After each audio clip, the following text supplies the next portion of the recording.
Let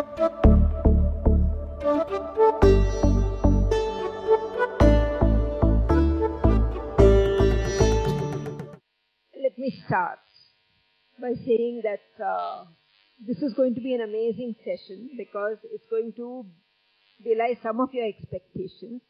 There's nothing on cinema. There's nothing on her roles. And there's nothing about her as an actress. I mean, there is, but that is not important because it's about when she was very, very young. And she doesn't want to talk about it right now. So, Deepti is going to give us a peek into her childhood. Her childhood, this is about when she was a child, when she was a teenager.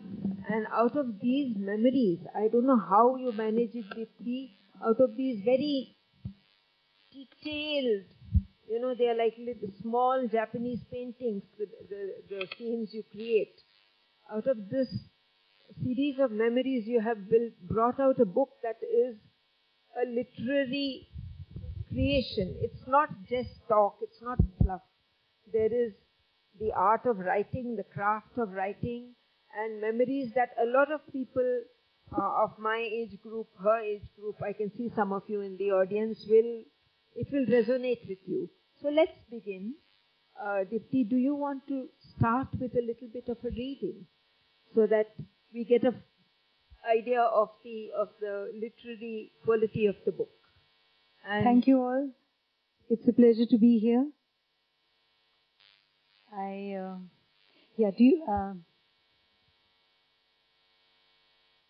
Give us a little background. We are going to start with the storm, but give us a background. Okay, let me tell you about the place where I grew up as a child. I was born in Amritsar, and we had this huge big house in the walled city. And the house was, I'm just going to give you a little geography of the house so that, it will make sense when I read what I read. It was right adjacent to a mosque, and we as children, as kids, I was born in 1952, so just a few years after the partition of India, Pakistan, the mosque was a completely deserted place when I came into this world, and it was only like about 5 years later, around 57, 10 years after partition, that the first Maulvi came and we heard the first azan. So for me that was something like really unique, and of course my mother had pushed us into this music class since I was 3.5, 4 years old. And wahan pe hum log sare, ga, ma, pa, dha, ni, sa, all that. But these notes were different. They were different somehow. They didn't sound like sare, ga, ma, pa, dha, So it was very intriguing. From there, I remember my visual journey into this world is beginning with the house and the mosque and the street on which I lived. It was the mohalla, within the walled city.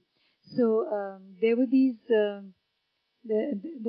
It was very frequently that we in the north landscape we had the storms. This is what I want to read first. The paragraph, the passage about the storm. It's a very evocative passage. It's my favorite passage in the book.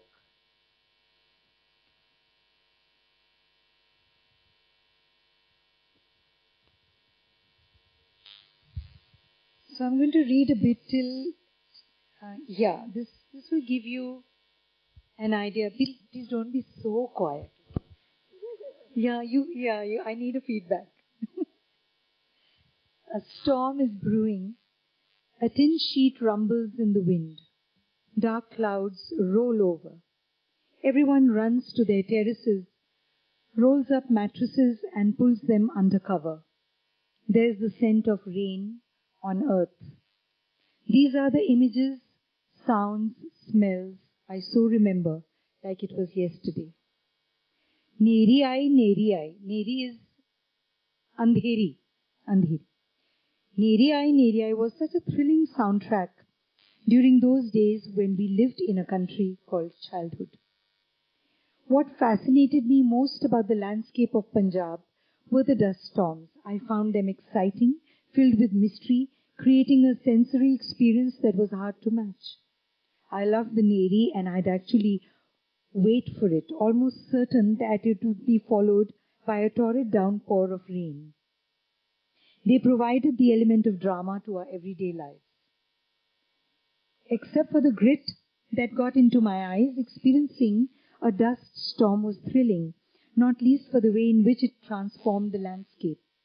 Suddenly, in the middle of the day, the sky would turn pink, then a deep magenta, and finally become pitch black, as if the sun had been blown out.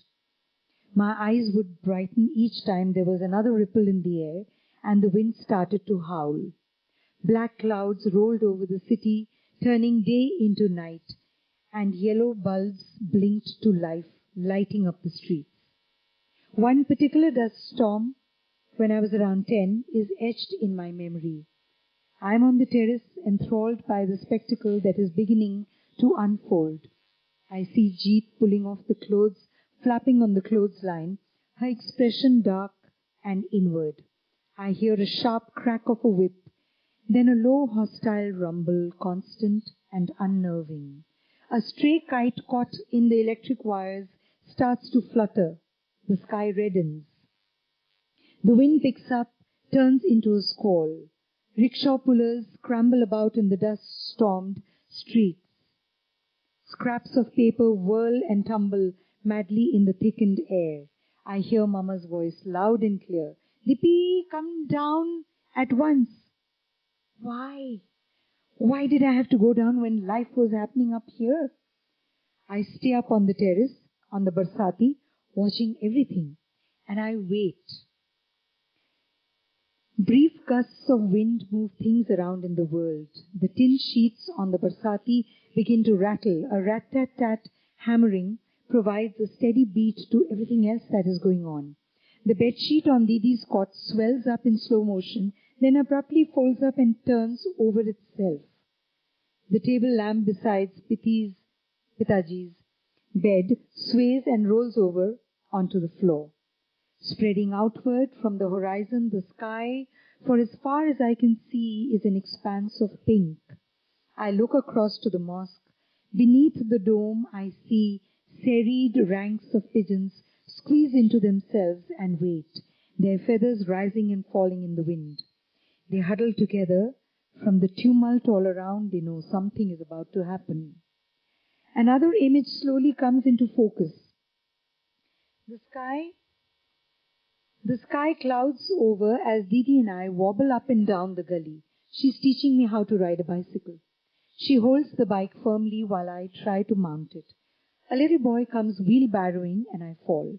I try again and I run into a wall. The sky rumbles. The weather begins to change. We girls rush back home. Mama grabs her oil sheets. My mother was a painter. Mama grabs her oil sheets from the Veda and runs for cover.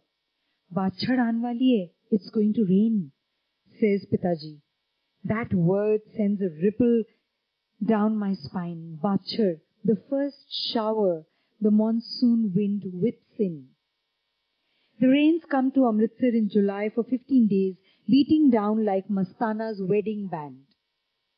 A crack of thunder and the downpour begins. The storm water pipe from our terrace rapidly floods the courtyard. Mama's Raat Ki Rani slowly wilts and droops to the ground. The buffalo shed, the Mochi's gully, the Tonga stand at Hallgate, the mosque, the pigeons, nothing is spared. It pours everywhere. Little boys make tiny paper boats and float them in the street. The monsoon is here in full splendor. Excited, I run up to the terrace and bundle up under the tin shed, watching the showers slanting in from all sides, witnessing the downpour, its serenade on the roof. The houses are just a blur on the horizon. The terrace is lacking all definition. Each bricked edge merges into the next. The city is watercolor washed into the grey dark grey skyline. A song is playing in my head. Eventually it all ends up in a song. Sitting on the rolled up bed, tucked in a corner, I sing my rain songs. For the cobbler clan, the monsoons were a challenge. Little kids waddled across the gully, now turned into slushy dirt track. We would hear the ghetto dwellers squelching their way through the night, trying to throw plastic sheets over their mud shacks to keep them from dripping. It continues to pour.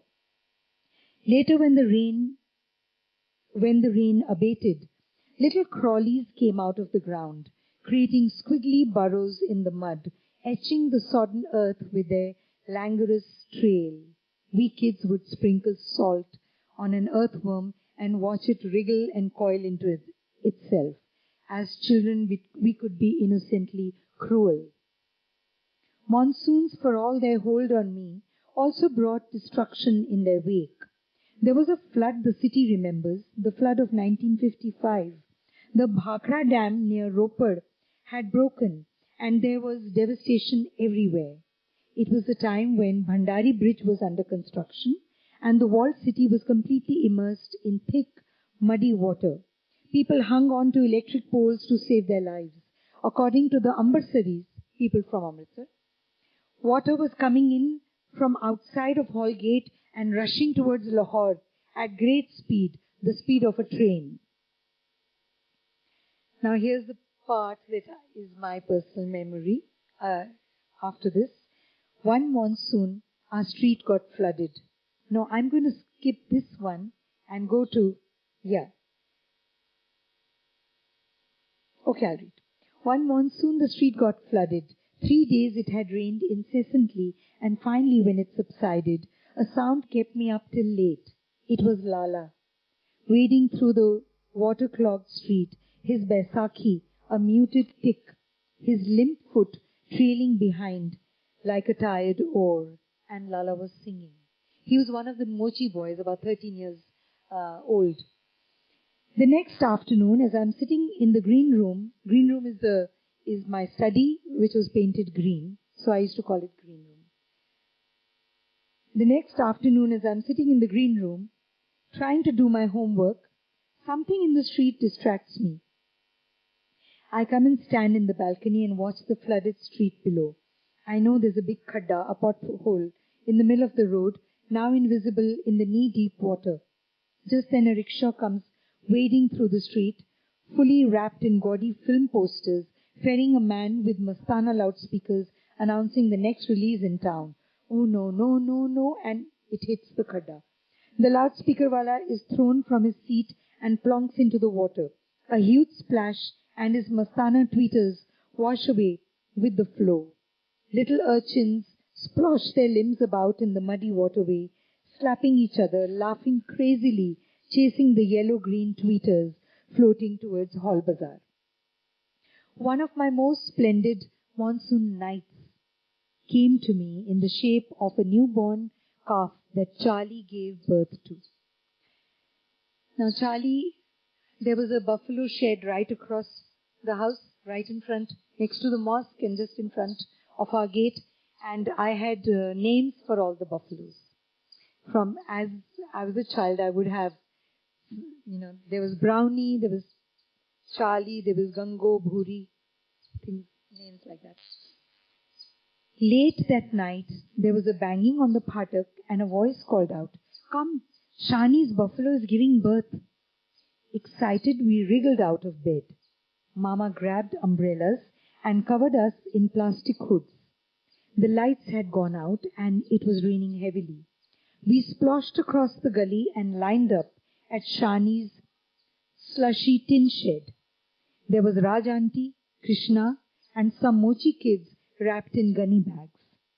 Sardari Lal stood holding a gas light in his hand.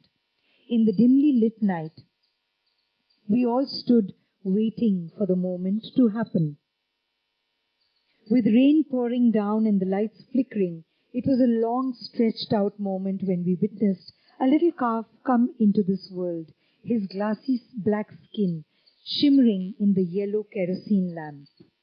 Even as Shani was trying to wipe him clean, the calf almost at once opened his large dark eyes and looked at the world around him. Against the backdrop of a street light, dripping wet under a cluster of black umbrellas, we all stood gawking at him. Till all of a sudden, he slipped out of Shani's hands and fell to the squishy ground. Everyone gasped. But then, after a few moments of flailing his limbs about, the baby buffalo swiftly swayed upright. Everyone cheered. Fascinated, I looked up at Mama. Her eyes were moist. She held us close. Didi softly uttered, "So black," and I whispered, "Like velvet." Instantly, the little one became my favorite of all the buffaloes. I knew what I was going to call him, Black Velvet. Thank you. Thank you for letting me. You know why it's my... I don't know why I feel this mic. Can you hear me? Oh, okay. Well, now you know why it's my favorite section from the book. You could feel the rain. I could smell it. That first splatter of rain and the mitti ka smell that comes up. And you have competition. You want to name this guy? I love this. It's lovely, yeah. But I think it's wonderful. And thank you. You know, this was Amritsar. This is where you grew up. Yeah. It has a lot of memories. But unlike many of us Indians who came to Amritsar from Pakistan, what is now Pakistan, your family didn't come from there. My mother's family, they came from Burma. But the history of it is different. And I'm going to talk a little, because it's very relevant today, of people being displaced from their homes by war, by rulers who don't want anyone else in their country who doesn't belong there. So I think this is very important to talk about displacement, and there's a lot of displacement stories in Deepti's book. Yes. And we want to talk about how your grandmother came from Burma and how your father went to America. There are stories that link your life through and knit it up in a different way. There are influences in your life. So let's talk about both these stories. Yeah, about this migratory element in my family history. My mother was born and brought up in Burma, Punjabi family, but she was born there. She grew up in Mandalay, went to the Jesus and Mary convent there, and this was during the Second World War. In 1942, when the Japanese invaded Burma, that's when the Indians had to flee. There was this huge exodus of Indians from Burma, which is very less talked about actually. But this is a very significant chapter in the refugee, in the migratory history and the World War II history.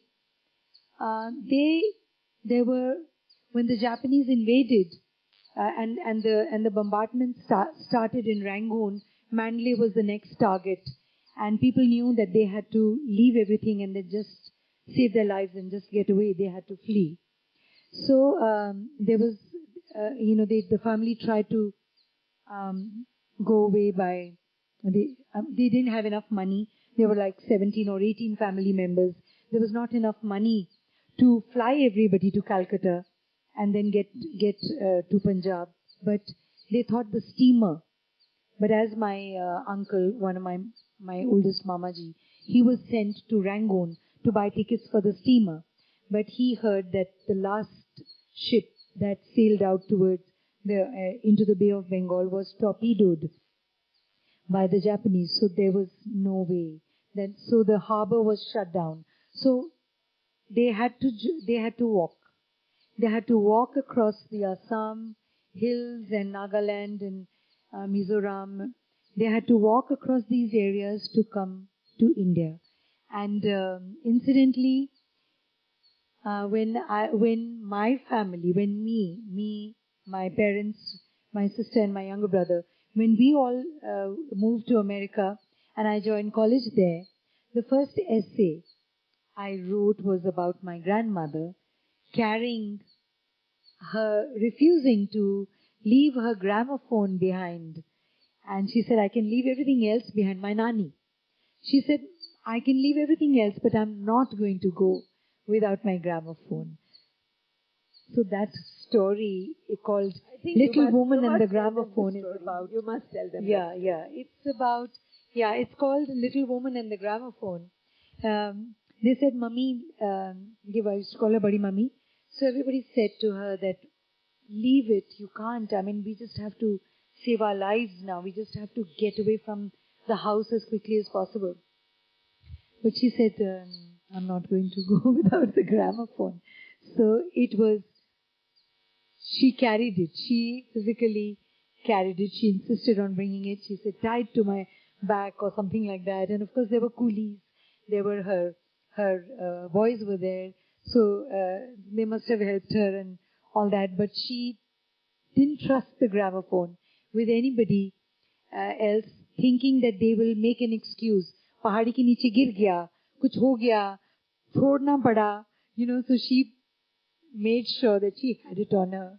So that whole story called Little Woman and the Gramophone is about her carrying the gramophone. And the gramophone today, incidentally, I managed to get hold of it. I managed to locate it with one of my family members. And today it's there. It's lying in my painting studio in Himachal. Not in a working condition, of course, because the box was changed, many things, but the machinery, that the main thing, remains the same.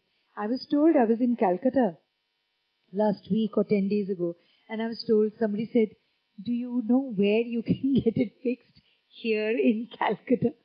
So now I'm going to take it there and trying to get it fixed. Yeah. Great. So that was the exodus. Of course, my only the gramophone. My nanny carried they had about 100 records, long play records. All those singers, Jutika Roy, Kanan Bala, Sehgal, all those, so many of those old bhajans and those, and they said, okay, carry the gramophone, but we just cannot carry these 100 records. The coolies refused to carry, and finally she had to keep throwing them. She just kept crying and kept standing across the valley. She kept throwing one after the other into the valley, and those are very breakable. Those 78 RPM records would just crack into two. Yes, all had that logo, his master's voice, HMV logo. But when your father went to America, I mean, that was another saga altogether of hardship. Yeah. And like any other immigrant, he had to go through the drill, of being accepted. And you, when you joined him, left a lot of things behind too. Yeah. Let us have a little idea of what those things were. Yeah, my father was in Amritsar because my Dadaji was a leading criminal lawyer, and my parents, they could have met in Lahore because they were both in Lahore at the same time. Then the partition happened, and that's when my mother became a refugee a second time. And then they had to leave whatever was there in Lahore also and came to Amritsar, and then my parents got married, and that's how their journey started together. But my father always, in 1961, when I was about 9 years old, 10 years old, my father decided he got a chance to visit America. There was a government grant or something on work-study program sponsored by Tata Steel. He came to America, and then I think from that point onwards, I have a feeling that from that point onwards, he was always looking to,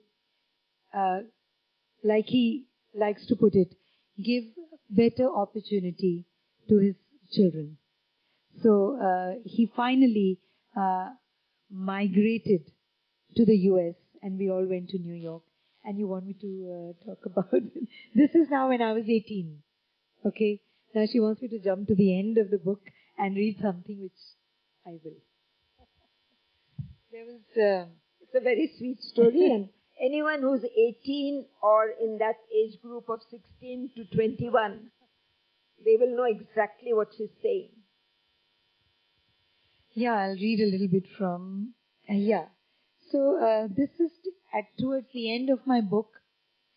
Now, one has gone through teenage years. I must tell you before this, there's a little passage about my first crush. That is when I was like, what, 12, I think, you know. And I talk about this boy. He used to um, ride on a not motorcycle, scooter. Okay, on a scooty, little scooty, from on the street where our house was. And I was convinced that he knows that I live here, and only to have a glimpse of me, he comes back and forth on this lane. Later I realized his college was somewhere down, आगे जाकर के कहीं था. But this was my first crush, and I thought, and he was very cute, of course, But one day I saw him doing datun, standing in one of the houses near where it said hostel for boys, and I saw him standing in the window doing datun, and I said, horrible. He doesn't even have a toothbrush. How can I have a crush on him? That day I was coming back from a walk with my father, and my crush came really crashing down. So that was bachpan ka, you can say. Matlab, wo bachpan ka to maaf kiya, chalo. But this was a little deeper than that. This was a different kind of a feeling. And I'll read this one little page. So this is when we are moving to the US, and we are winding up the house, and everything is going to be a thing of the past now. Let me take a pause here and tell you of something else I left behind in Amritsar. A blue-eyed boy who came into my life for a brief season like a whiff of autumn breeze and then was gone. One day, I opened the door to the thada to find this light-eyed boy standing outside the door, lean and tall and good-looking. His eyes were more glacial green than blue, I thought. He stood there, seeming a bit unsure. He had come to deliver a packet from his sister. I don't remember the details, but we spoke briefly through the fly screen, and then he went away.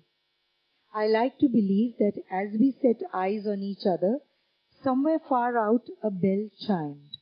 I'm not sure if this was that moment, the one you wait for, but it was a moment that stayed. He wasn't like the typical Punjabi boys I'd been averse to. He was different. Meeting someone like him seemed like a breath of fresh air. I soon found out that we were family friends. Gradually, he started to drop by on his way to college next door, and I waited for him.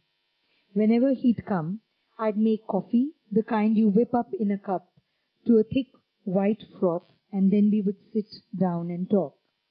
Not that he spoke very much, and neither did I.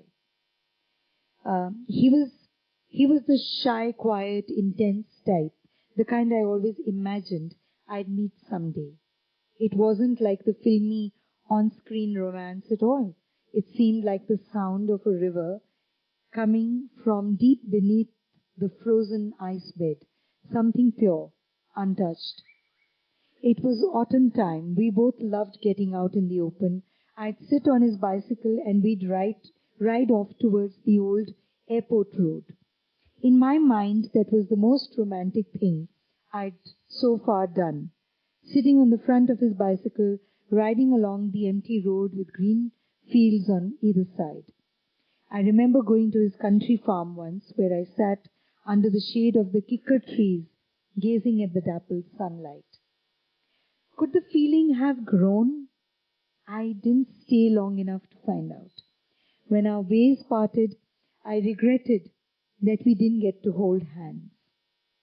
Now, when I look back at the autumn of 1970, I recall it as a brief season of, what can I say?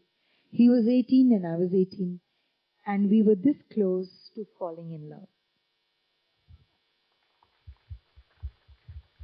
Thank you. It's so beautiful.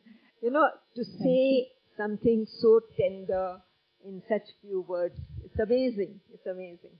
And I just want to take a minute from your time, Deepti, to compliment the Hyderabad Literature Festival for holding it in this wonderful venue where nature is participating with us. They're talking along. How wonderful is that?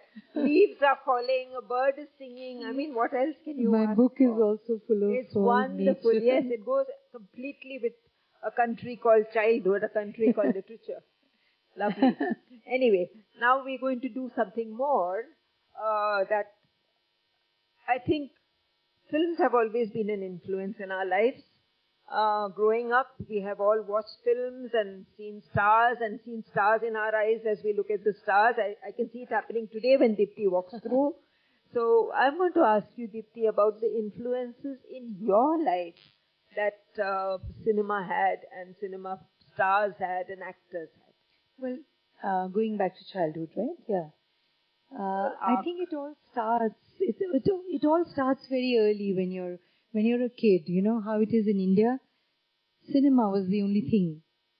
There was television came later, 1970, and it was only films that we had as children. और कभी-कभी जाने का मौका मिलता था. So I think I remember. I don't remember. Yeah, I do remember my first film. In 1956, I saw a film called Durgesh Nandini, and there was one sword fighting scene in the film, and for some reason I don't remember the rest of the film. I was 4, and I just came out hating cinema because people were trying to kill each other. So as I was walking, the cinema hall was within walking distance. As I was walking back home, I was telling myself, I swear I will never, ever get into a cinema hall and I will never, ever see a film in my life again. So that was the first experience. Okay, next season, a lot of my cousins come from Delhi and they're all the kids, they're all very excited. They all want to go and see a film and I'm thinking, what should I do? I don't want to go.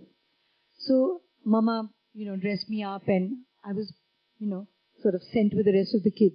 And we were all walking down happily, going to Ashoka Talkies and going to see this film. I don't know which film it was.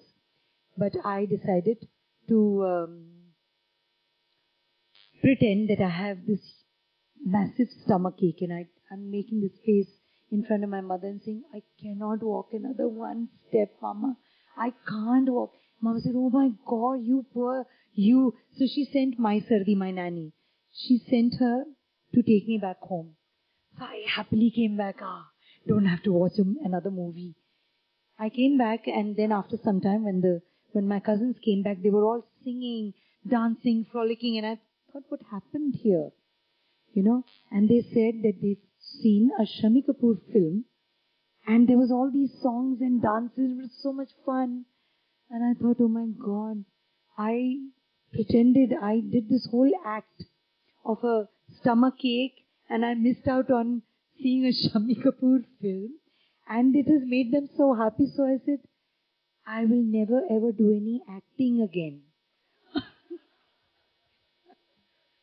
So this is my beginning in my experience with films. Of course, my very first favorite film actress, I would say, was Meena Kumari. I thought as a child I so idealized her.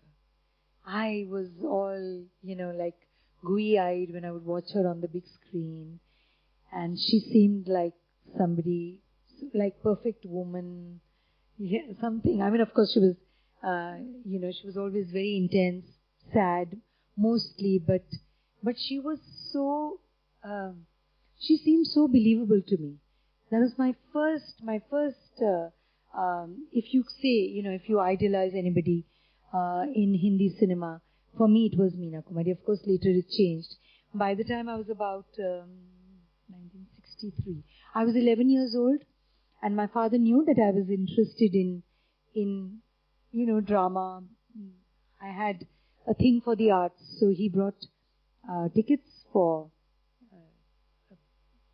an IPTA play which had come to Amritsar. So this play is there in Amritsar, and he said there is a play starring Balraj Sahni. And I thought, oh, Kabuliwala. And I had to, I quickly, I remember that first autograph of my life that I got from anybody was from Balraj Sahni in the Gandhi grounds.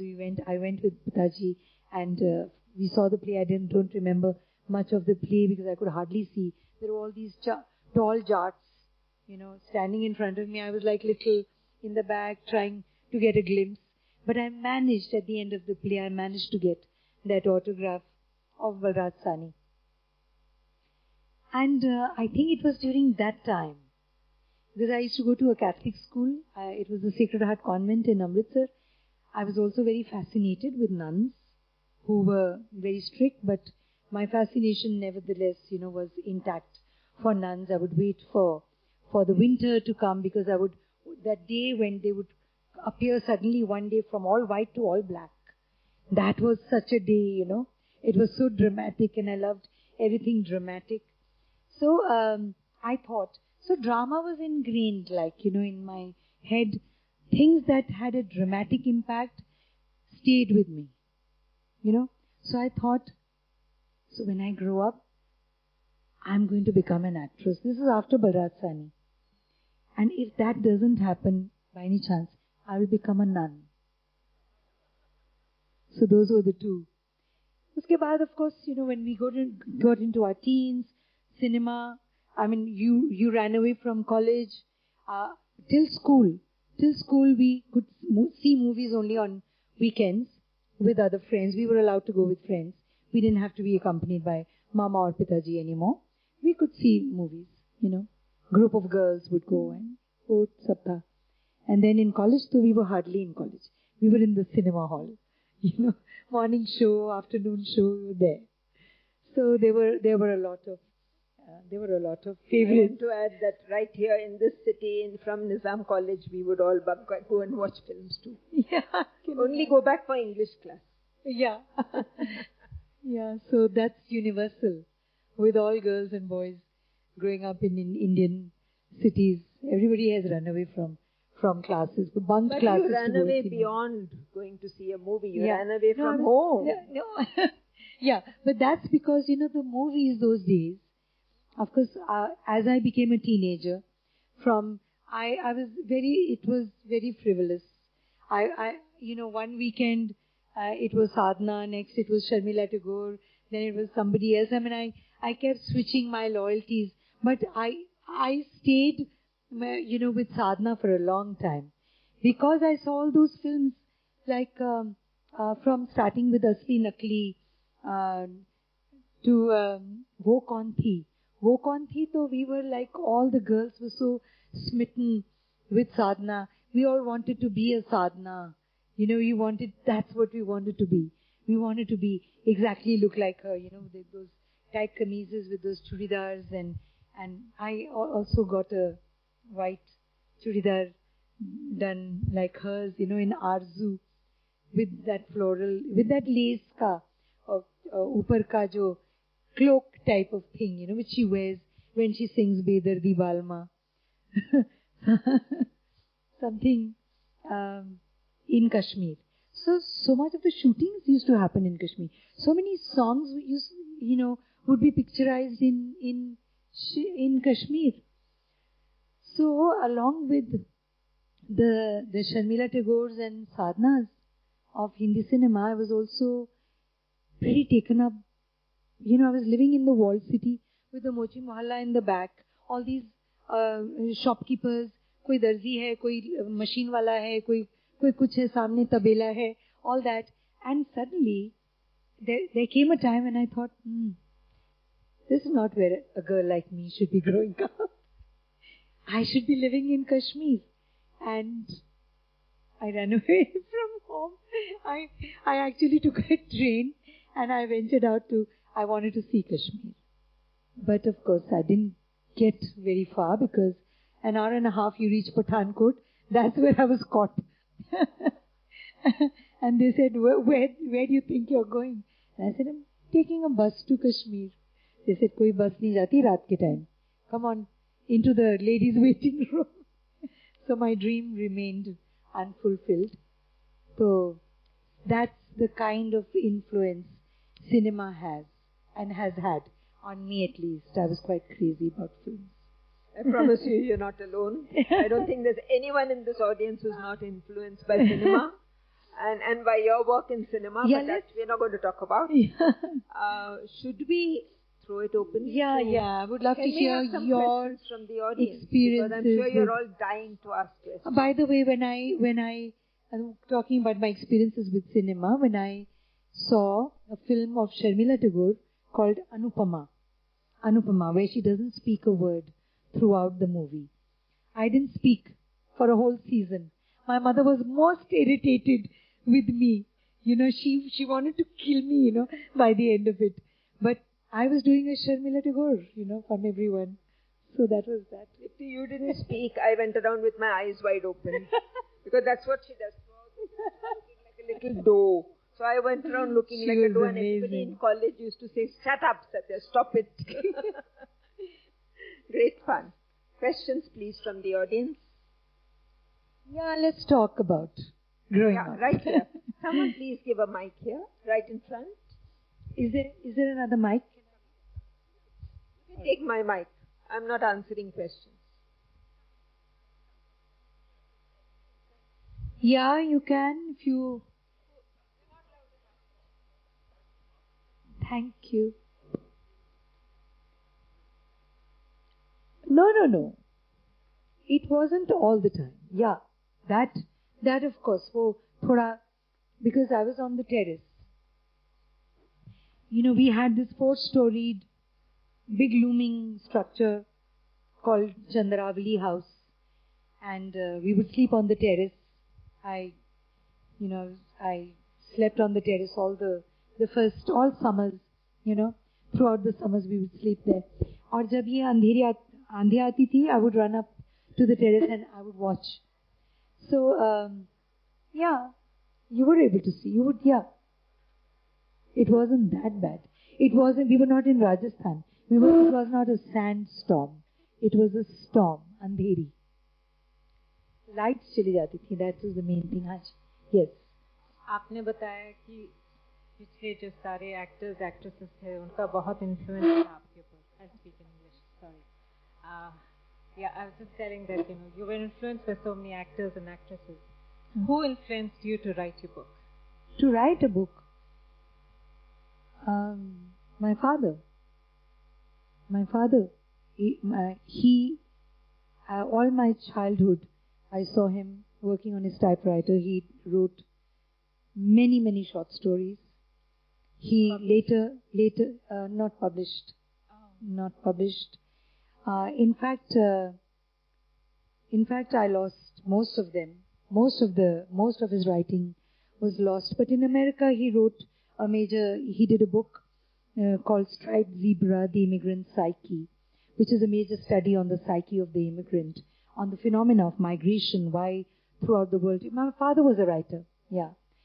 So I would see him sitting in the veranda on his study, on his desk, with a typewriter, and those days typewriters were nice and loud, So I always saw him writing. My mother was the painter, but Pitaji was the writer. So nobody had to tell me. I would just keep a diary, first writing poems in school.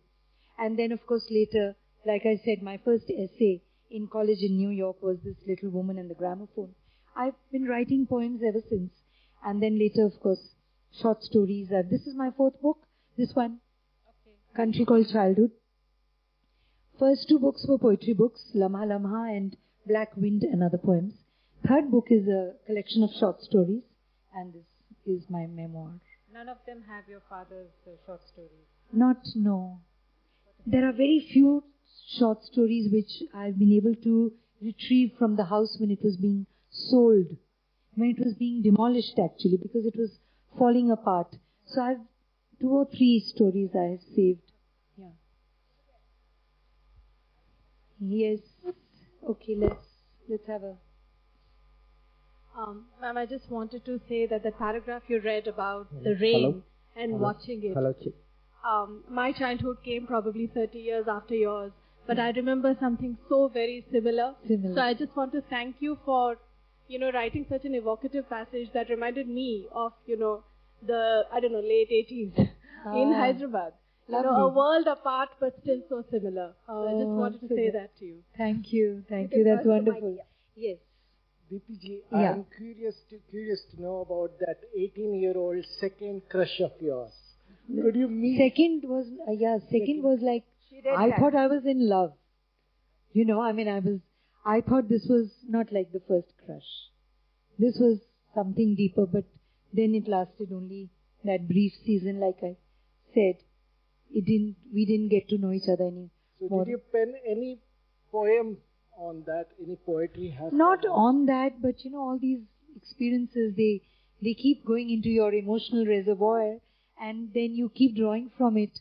And whenever you're writing or whenever you're enacting, you draw from that and you do your work in your life. You don't consciously draw from this at this point or that at another point, but it's all there within you. And you don't know where it's coming from, but it's all there. Yes? Okay, there's somebody in the back. I can't hear you. Here, give them. Can we give one mic here? Hello. Good evening. Yes. Good evening. All the audience. I'm from Hyderabad. My name is Mahmood Ali. Yes. So I want to know the impressions from your side. Yeah. All the youngsters and old people are here. The cinema now, the whole thing got changed very rapidly, right for the last 30 to 40 years. Yeah. You can say Dabang to Pathan, all those things. This is a modern era. But in those days, the things were quite different. Very disciplined, number one. Now, how do you say about this? It's a rapid change in the film industry. Recently, I heard saying Amitabh Bachchan in Saudi Arabia that in this era also, we advise you to get through the concentration of this film era so that people can unite together to have their civilization, number one. Yeah. Number two, I want to ask one more question. Your pair was very famous, Deepti Naval and Farooq Sheikh. Farooq Sheikh, yes. Yeah. So, these two questions. Thank you. We did many films together. Yeah. We had a great on-screen chemistry, I would say. Yeah. Ma'am. Can I request that all questions I would, to the book, if possible? Yeah. Ma'am. हाँ जी, यहाँ पे इनको दे दीजिए. Ma'am, do you think that you told that your father was a writer? Yeah. And your mother was a painter? Yeah. You've seen it, the Hyderabad Literature Festival, literature, culture and art. Yeah. Do you think that influenced you to become one of the greatest artists? Number two, a writer. Absolutely. Where else is it going to? I mean, my mother would put me on the dining table and teach me how to sketch. My father encouraged he was a great art enthusiast. He taught English all his life in America also. He was teaching at the City University of New York. And he studied English literature at Government College, Lahore. So writing and, language was his thing. And that's where it comes. They are my two gurus. I didn't have another guru. It's my mama and my pitaji. They're my two gurus. We have time for two more questions. Yes, one here and one here. Lovely. In fact, I still remember as a young schoolboy watching your movies and your demure acting, which left a very deep impact, especially the ones with Farooq Sheikh. Yeah. I was just thinking that with your father being such a avid writer, obviously a sociologist, did you read any of his stories? Did any of those stories influence you in being able to pick up the sort of scripts that you actually did in your movies? No, not for a movie, because there were short stories. Nothing. They were very subtle experiences, very delicately written and handled. I remember a very striking story called Non-Stop. It's his experience riding a bus between Lahore and Amritsar. In English? And how, he was Yeah. Yeah. Okay. And the second part was when you mentioned Sacred Hearts. Yeah. Is this the same Sacred Hearts which has also got a branch in Dalhousie? There are Sacred Heart schools everywhere. Yeah. Because I'm from Sacred Hearts, Dalhousie. Yeah. I was brought up by European nuns. Yeah. Ma'am, I am Sohas. Yes. My question is, when you wrote Lamha Lama, at that time you were actress also. Yeah. What was the impact on actress Deepti on the author Deepti? The impact of actress on author. Yeah. I think my observation was my strong point. Whether it helped me with my roles or it helped me write. I think from the early days when I was a child, I don't think my sister remembers things in so much detail as I do, because I think I have this greed for making mental notes of things.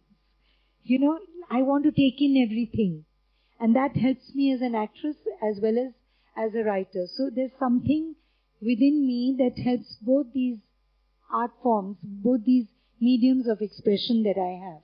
I don't think it's the actor on the writer or the writer on the actor. It's me, my ability to observe and retain it in my head and then put it down, either in here on the page or in a scene. So my question is really an extension of that, Deepti, and another admirer, of course. Thank you. Particularly Ankahi. Thank you. Oh yes, my favorite film. One of the finest. People go on and on about other films, but my favorite film is Amol Palekar directed it, and it's so far my most favorite role. Probably one of the finest that the cinema has seen. Yes, I'm so glad to hear this. You juggle between so many creative forms. You're a painter as well, and you write poems and write short stories. Yeah. Which is the one that gives you most joy, and which is the most difficult that you find you have to work hard to, because you do it with such facility. I mean, it's obvious that, The most, okay. I think the most would be if I can rephrase your question.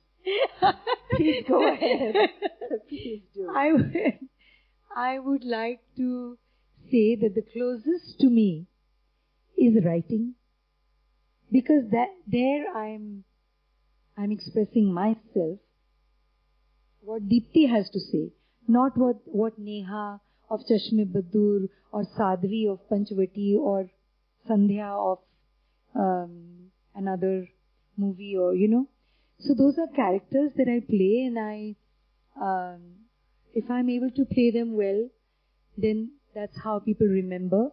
But वो मेरी बात नहीं है, ये मेरी बात है. What I write is my take on life, the way I look at life, the way I retain things in my heart, and what touches me.